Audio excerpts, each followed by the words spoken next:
देखिए, ये बहुत खुशी की बात है कि कांग्रेस पार्टी को देहरा में बहुत अच्छे तरीके से जीते हैं और वैसे ही नालागढ़ में भी बहुत अच्छे तरीके से जीते हैं।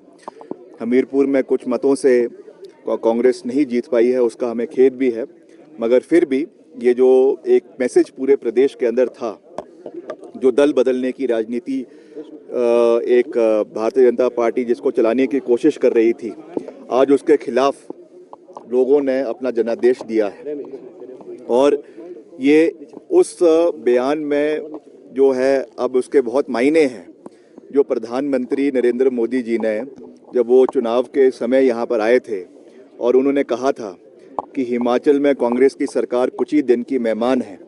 अब हम जानना चाहेंगे कि प्रधानमंत्री जी का और गृह मंत्री का क्या बयान है, जब जनता ने साफ जनादेश दे दिया है कि कांग्रेस पार्टी जहां से शुरू हुई थी, 40 विधायक हमें 2022 के विधानसभा चुनावों में मिले थे, आज वापस हम 40 पर ही पहुंच चुके हैं।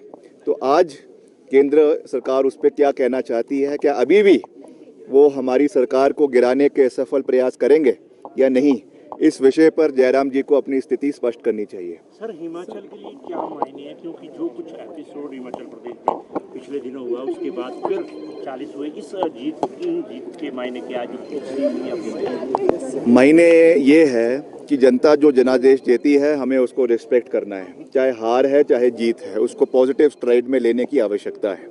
और हमने लोकसभा में हार हुई कांग्रेस पार्टी की, हर जगह हमने उसको भी स्वीकारा, और जीत हुई है उसको भी स्वीकारा है। तो जिस तरीके से ये बैकडोर से सरकार को गिराने की कोशिश कर रहे थे, उसके खिलाफ ये क्लियर मैंडेट है।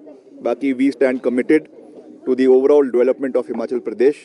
रोजगार के साधन पैदा करने के लिए मैंने अभी कहा कि हमने 30,000 सरकारी नौकरियां, आंकड़ों के साथ मैं कह रहा हूं, अभी कुछ दिन बाद हम उसका एक एक विभाग में कितनी नौकरियां दी गई उसका पूरा ब्यौरा देंगे, क्योंकि लगातार जयराम जी ये बोल रहे हैं कि हमने नौकरियां सरकारी क्षेत्र में नहीं दी है। 30,000 नौकरियां 1.5 साल के कार्यकाल में दी गई है।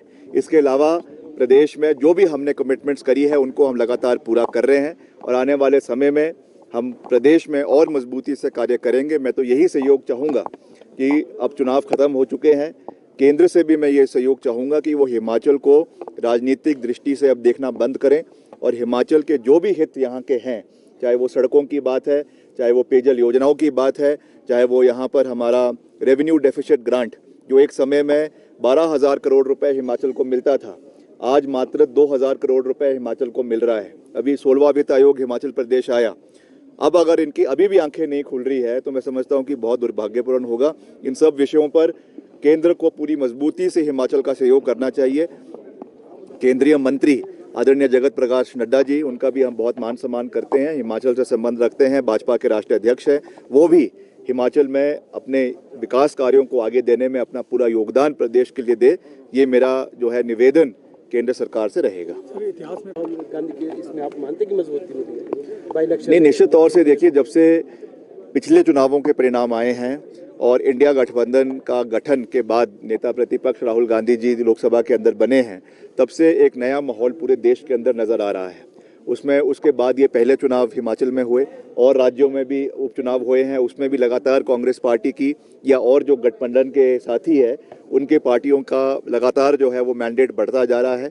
और अभी जो आगामी हमारे कई विधानसभा क्षेत्रों में चुनाव भी है, कई राज्यों में है, जिसमें हरियाणा प्रमुख रूप से है, वहाँ पर साफ दिख रहा है, writing is on the wall, कि कांग्रेस पार्टी की सरकार जो है वो हरियाणा के अंदर बनने जा रही है। इसके अलावा और जहाँ पे भी राज्यों में चुनाव होंगे, हमें पूरा विश्वास है कि इंडिया गठबंधन पूरी मजबूती से आगे बढ़ेगा और जो विषय पूरी मजबूती से राहुल गांधी जी और दल के नेता विधानसभा लोकसभा के अंदर उठा रहे हैं, जिसमें नीट भर्तियों का एक बहुत बड़ा घोटाला है या और जो विषय हैं उसके बारे में उठा रहे हैं, उसका समर्थन प्रदेश के लोगों का, देश के लोगों को उनका मिल रहा है। और अभी खास रूप से जो उन्होंने अग्निवीर योजना के बारे में बहुत मजबूती से लोकसभा के अंदर जिस बात को रखा और उसकी पुख्ती खुद जो है वो उनके परिवार के लोगों ने करी है। उन्होंने कहा है कि जो सहयोग और जो मान सम्मान अग्निवीर जो है शहीद हुए हैं युवा, उनको नहीं मिला है, वो उनको मिलना चाहिए।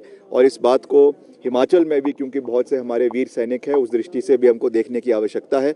और निश्चित तौर से आने वाले समय में इंडिया गठबंधन का और अच्छा प्रदर्शन आगामी चुनावों के अंदर रहेगा, ये मुझे पूरा विश्वास है।